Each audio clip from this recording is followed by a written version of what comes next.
synen. Eller sätter man på den här. Istället för den svarta? Ja. Jag tycker den här är ballare. Det kan man också tycka. Frågan är, vi har ganska mycket färg ändå. Vad säger vi? Ja. Jag tar hellre den här. Vi kan köra början så kan vi känna. Ja. Så det behöver mer färg om det är så. Jag känner mig väldigt tuff i den här. Ja, det är bra. Nej då, nej men det blir bra.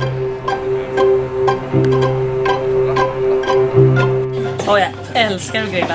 Det är helt fantastiskt. Min favorit är nog att grilla en riktigt härlig köttbit faktiskt. Och en liten majskolv kanske. Och halloumi. Du kan sätta dig där borta. Om du har lust att bara vara här någonstans. För att se hur det blir. Men det här är inte Johan Rheborg gillat. Nej, Solsidan. Nej. De här små, nej. Det ska vara high-tech. Det känns inte som att den där skylten ska... Det är bra.